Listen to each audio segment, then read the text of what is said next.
이 땅에 있는 모든 인간은 죄인입니다. 죄 가지고는 절대로 천국에 갈 수 없습니다.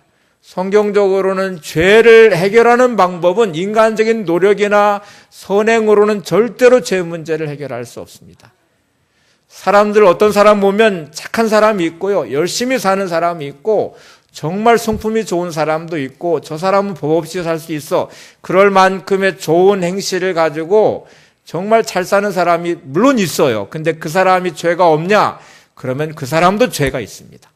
남들보다 죄를 조금 덜 지을 뿐이죠. 죄 가지고는 그것이 죄가 많든 적든 간에 죄가 있는 인생은 절대로 천국에 갈 수 없습니다. 이게 성경의 답이에요.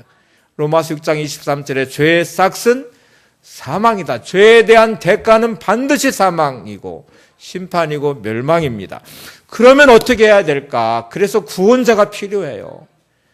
내가 가지고 있는 능력으로, 내 노력으로, 내 선행으로는 절대로 죄 용서를 받을 수도 없고 죄 문제를 해결할 수도 없고 천국에 갈 수 없기 때문에 누군가가 반드시 나의 죄 문제를 해결해 주어야만 됩니다. 그래서 하나님께서 독생자를 이 땅에 보내셔서 우리의 죄 문제를 해결해 주시고 영생을 선물로 주셨다는 말씀을 하시죠. 요한복음 3장 16절을 보겠습니다.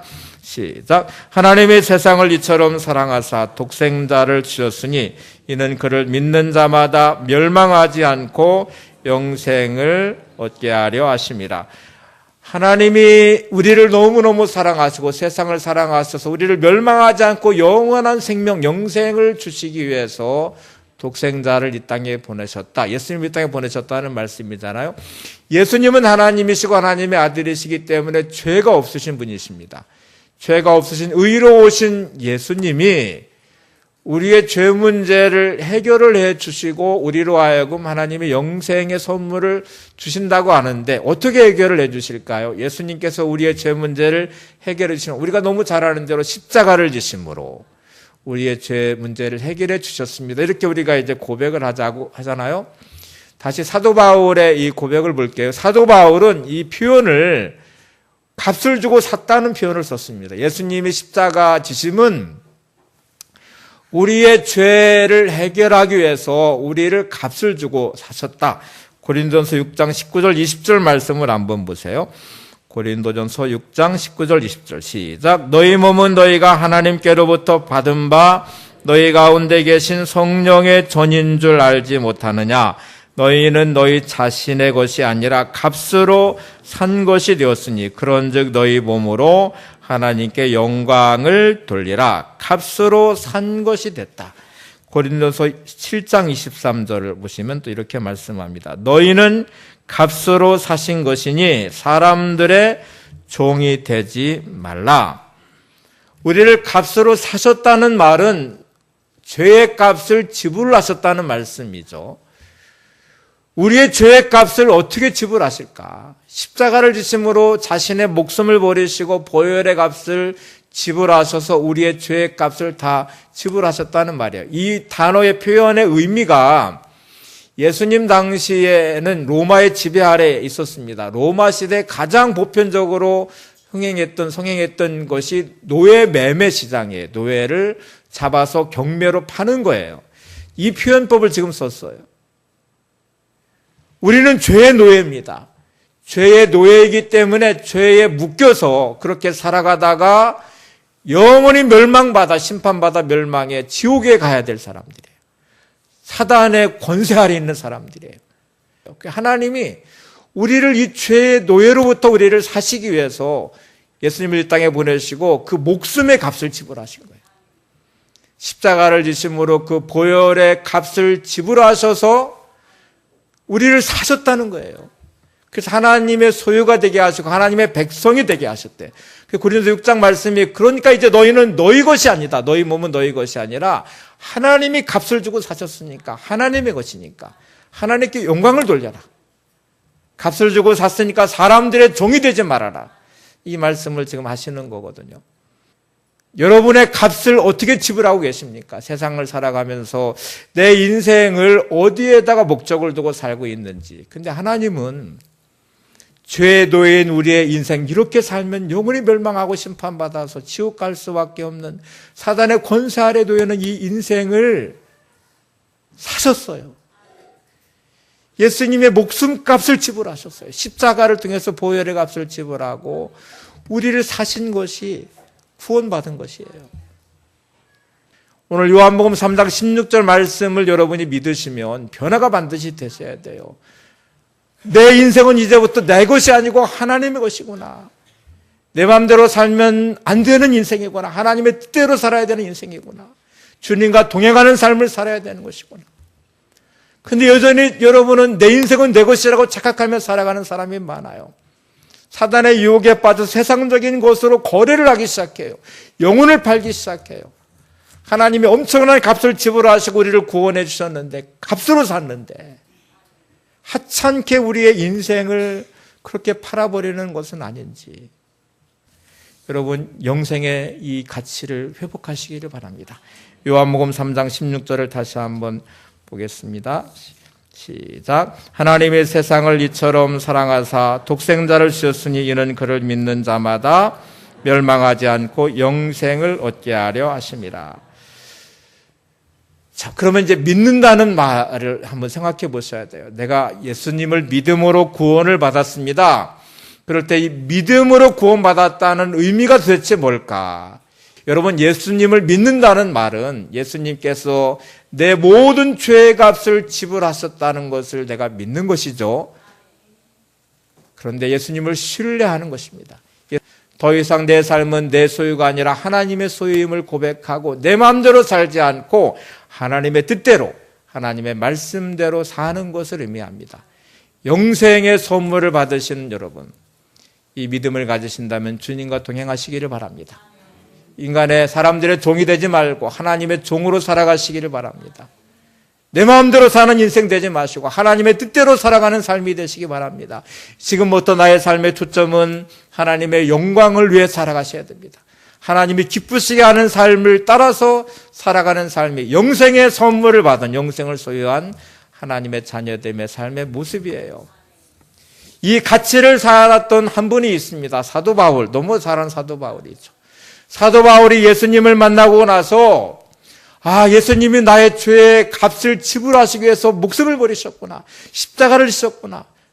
값으로 나를 사셨구나. 지금부터는 내가 내 마음대로 사는 인생이 되면 안 되는구나.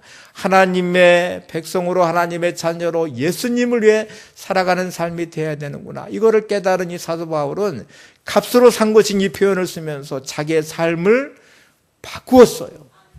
예수님 만나기 전에 삶의 초점은 나를 위해 사는 인생이었는데, 예수님 만나고 나서 사는 사람은 하나님의 영광을 위해 살아가는 삶을 살기 시작하면서 그는 자신의 모든 것을 배설물처럼 여겼다. 그랬어요. 예수님의 복음을 증거하는 증인의 삶을 살기, 전도자의 삶을 살기 시작했어요. 그러면서 바울은 세상적인 부귀영화를 누렸나요? 아니요, 오히려 더 많은 어려움을 만났습니다. 환난과 핍박을 많이 당하고 감옥에 갇히기도 하고 매를 맞기도 하고 죽을 고비를 넘기기도 하면서, 그러나 그 길이 기쁨의 길이고 행복한 길이었어요. 그런 어느 날 몸에 육체의 가시 같은 고통이 다가오기 시작했습니다. 고린도후서 12장의 표현을 보면 육체의 가시 곧 사단의 사자가 자기에게 왔어요. 그것이 너무 고통스러워서 사도 바울은 하나님께 기도를 했습니다. 몇 번 기도했다고 했나요? 3번이나 간구하며 기도했어요. 하나님의 응답은 내 은혜가 되게 족하다, 이렇게 말씀을 하셔요. 오늘 이 넘치는 하나님의 은혜의 약속의 말씀을 한번 보세요. 하나님의 응답하심과 바울의 고백이 담겨져 있는 말씀입니다. 고린도서 12장 9절을 시작. 나에게 이르시기를 내 은혜가 내게 족하다. 이는 내 능력이 약한 데서 온전하여 짐이라 하신지라. 그러므로 도리어 크게 기뻐함으로 나의 약한 것들에 대하여 자랑하리니 이는 그리스도의 능력이 내게 머물게 하려 함이라. 바울의 이 고백은 깨달음의 은혜입니다. 넘치는 은혜의 약속의 이 말씀은 깨달음의 은혜예요. 깨닫는 사람만이 할 수 있는 고백이에요. 힘들고 어렵고 육체의 가시가 몸에 찌르고 있는 이 고통의 상황에서 사도 바울은 오히려 내가 기뻐한다고 말해요. 내 약점인데 그 약점을 자랑한대요. 이유는 그리스도의 능력이 내게 머물게 하기 위해서예요. 여러분, 우리는 살아가면서 많은 고통과 어려움을 당합니다. 마치 사도 바울 육체의 가시와 같이, 사단의 사자 육체의 가시와 같이 나를 끊임없이 찌르는 고통이 있어요. 그것이 건강의 문제이든 가족 간의 문제이든 물질의 문제이든 관계의 문제이든 나를 너무너무 힘들게 하는 가시 같은 그런 아픔이 있어요. 근데 이 바울의 고백 중에 아주 중요한 고백은 내 이 고통 안에도 하나님의 뜻이 있다는 것입니다. 하나님의 계획이 있다는 것입니다. 내 은혜가 내게 족하다고 말씀을 하세요. 오늘 우리에게 이 깨달음이 있으셔야 됩니다. 내 삶의 자리가 너무너무 힘들고 어렵고 고통스러운 육체의 가시 같은 고통이 내게 있지만 하나님의 뜻이 있음을 믿습니다. 내 아픔에도 하나님의 뜻이 있고 내 물질의 어려움 중에 하나님의 뜻이 있고 가족의 힘든 관계 안에 하나님의 뜻이 있음을 믿습니다. 그래서 바울이 깨달은 것처럼 나도 깨달아야 돼요. 그 은혜가 있어야 돼요. 그래서 그 환경 중에 있지만 기뻐할 수 있으셔야 됩니다. 내 삶은 너무 힘들고 어렵지만 하나님 내가 깨닫고 기뻐합니다. 이게 내 약점이지만 말할 수 없는 약점이지만 내 약점을 자랑합니다. 왜냐하면 그리스도의 능력이 내게 머물게 하기 위해서입니다. 이 고백을 하실 수 있어야 돼요. 고통의 선물이라는 책을 쓴 폴 브랜드라는 분이 계세요. 고통은 선물이다. 고통의 선물이다. 이 책을 썼는데 이분이 나병 환자 한센스병을 치료하는 의사였습니다. 부모님의 삶에 감동을 많이 받았어요. 부모님은 의사는 아니었는데 이 나병 환자 한센스병 환자들을 끝까지 돌보는 그 자원봉사를 하셨어요. 그래서 부모님의 그 아름다운 삶의 모습을 보면서 나도 저렇게 살아야지. 그래서 이분은 이제 의대에 가서 의사가 됐어요. 그래서 나병 환자를 돌볼 뿐만 아니라 치료를 해줘야 되겠다. 그래서 의사가 돼서 열심히 봉사를 하면서 이게 삶을 사는데 어느 날 저녁 때 집에 돌아왔는데 몸에 감각이 없어졌어요. 그래서 바늘로 발을 찔러보았는데 고통을 느끼지는 않아요. 감각이 없어요. 그래서 내가 나병에 걸렸나 보다. 이렇게 생각하고 슬픔 속에 그 밤을 보냈습니다. 다음날 아침에 다시 한번 바늘로 발을 찔렀는데 너무너무 고통스러워서 비명을 질렀어요. 비명을 지르면서 그가 외친 말이 하나님 고통을 주셔서 감사합니다. 한번 따라서 해보세요. 하나님 고통을 주셔서 감사합니다. 고통의 선물이라는 책에서 이 폴 브랜드는 두 가지 이유 때문에 자기가 이렇게 고백을 했대요. 막 외치듯이 하나님 고통을 주셔서 감사합니다.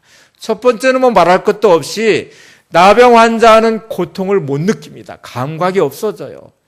그 전날 밤에 나는 감각이 없어져서 나병에 걸렸나 보다 이렇게 생각했다가 아침에 바늘로 찌르니까 고통을 느끼는 순간에 뭐예요? 나는 나병에 걸리지 않았구나. 고통을 느낀다는 게 이렇게 감사한 것인 줄 몰랐어요. 그래서 고통을 느끼면서 하나님 감사합니다. 제가 나병에 걸리지 않게 된 것 감사하다는 고백을 한 것이죠. 여러분, 고통은 하나님을 만나는 중요한 자리가 될 수 있습니다. 바울과 같이 하나님의 뜻이 있음을 알고 내 은혜가 내게 족하다 이렇게 말씀하실 때 그 이어지는 말씀에 보면 고린도서 12장 7절에 보면 육체의 가시라고 말하면서 세 번이나 사도 바울이 낫기를 기도했는 하나님의 응답이 내 은혜가 되게 족하다 이렇게 이제 말씀을 하시잖아요. 근데 그 이유 중에 하나가 내가 교만하지 않기 위해서 그랬대요. 육체의 가시를 주신 이유가 내가 교만하지 않도록 하기 위해서. 하나님 앞에 가장 무서운 죄가 교만한 죄입니다.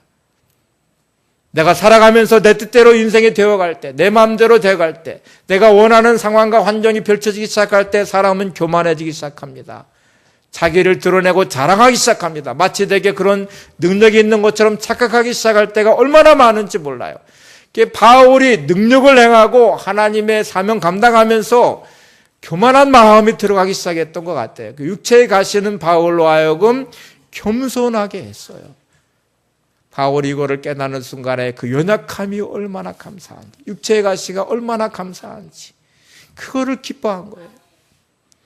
여러분의 삶의 자리가 여러분을 겸손하게 만드는 자리가 되시기 바랍니다. 또 하나 폴 브랜드의 고백 안에는 또 중요한 이유가 있습니다.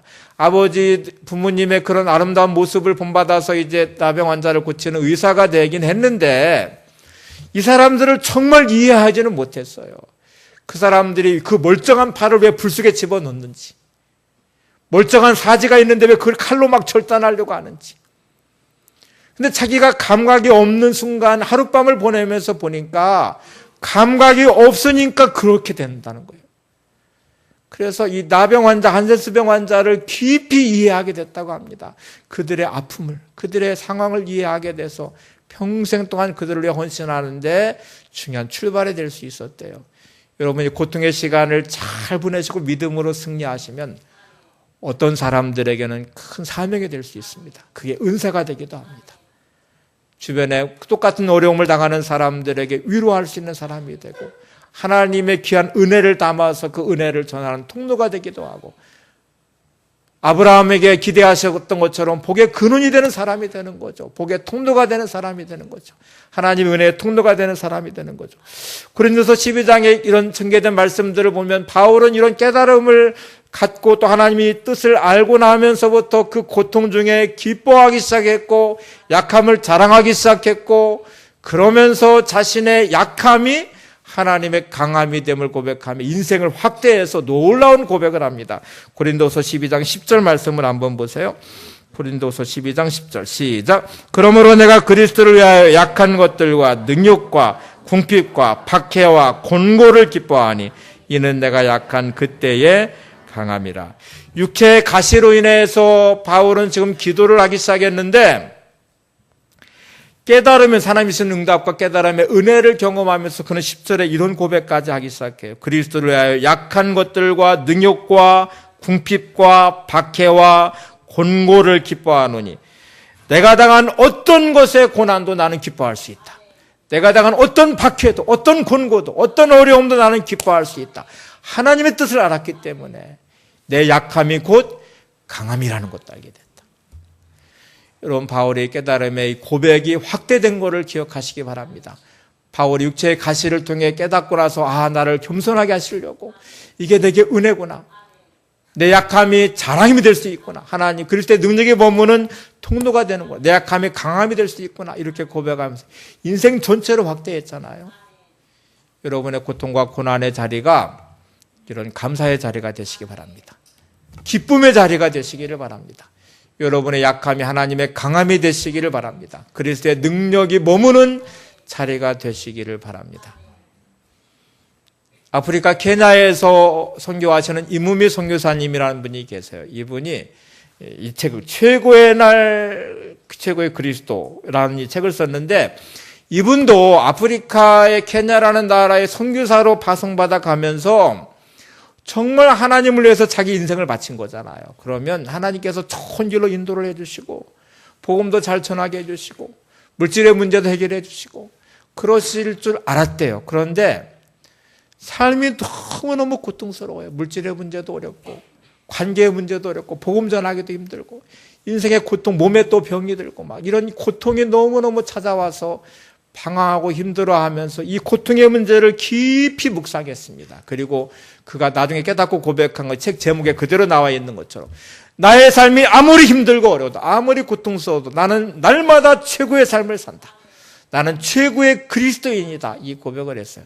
이번에 고통의 문제를 어떻게 풀어내는지 한번 보실래요? 한번 책 그대로 한번 인용을 해볼게요.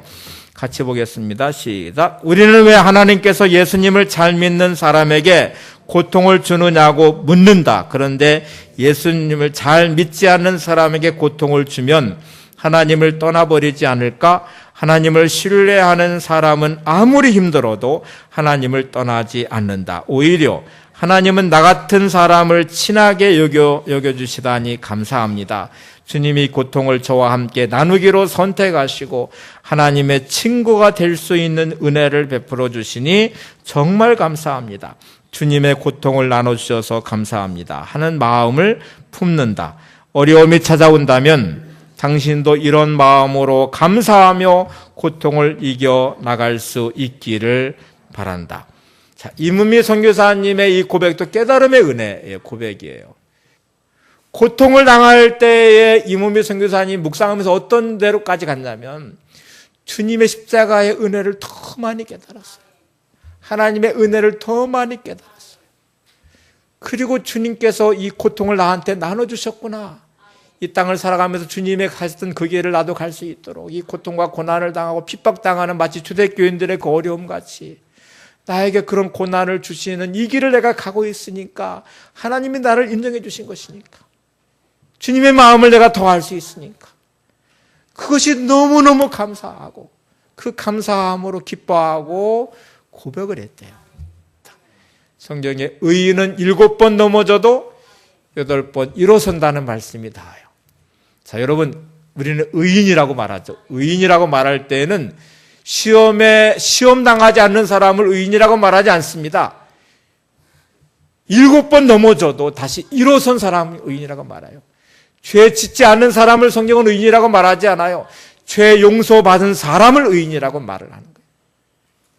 내가 아무리 힘들고 어려워도 나는 다시 일어서면 의인이에요. 내 죄 문제를 주님의 십자가의 은혜로 용서받으면 의인이 되는 거예요.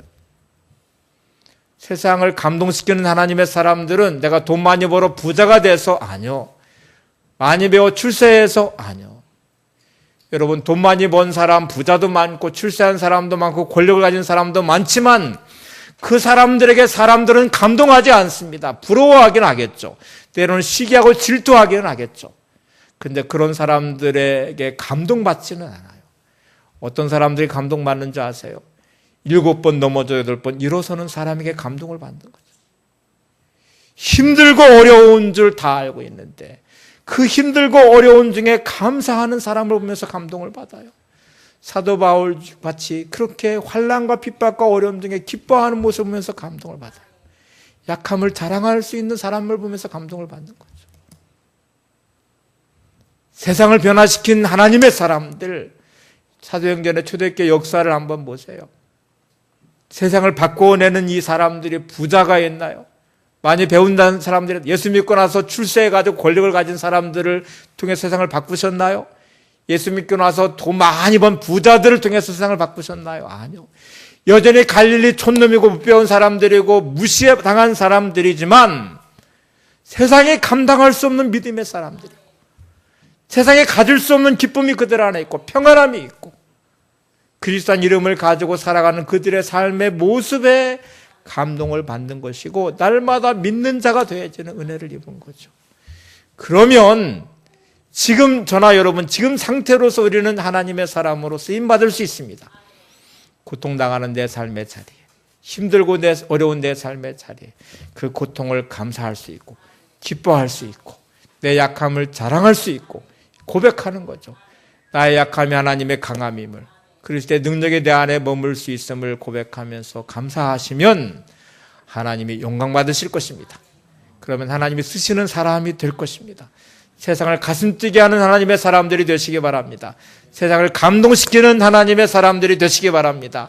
여러분 주변에 있는 가족들이든 여러분 친척이든 교회 성도들이든 여러분이 부자가 된 다음에 감동받는 게 아니에요. 출세한 다음에 감동받는 게 아니에요. 지금 힘들고 어려운 중에도 기뻐하고 감사하고 믿음에 서 있고 기도하고 아름다운 삶의 모습을 보면서 감동받을 것입니다. 하나님은 그런 여러분들을 사용하실 것입니다. 그런 여러분을 통해서 영광 받으실 것입니다. 영생의 약속의 말씀을 붙잡으시기 바랍니다. 주님과 동행하시는 삶이 되시고 하나님의 소유됨을 기억하시고 하나님의 영광을 위해 살아가시는 삶이 되시고 나의 깨달음의 연합과 넘치는 그 은혜의 풍성함을 누리시면서 바울과 같이 깨달음의 은혜가 있으셔서 날마다의 삶이 기쁨이 가득하고 감사가 넘치는 복된 삶이 되시기를 바랍니다.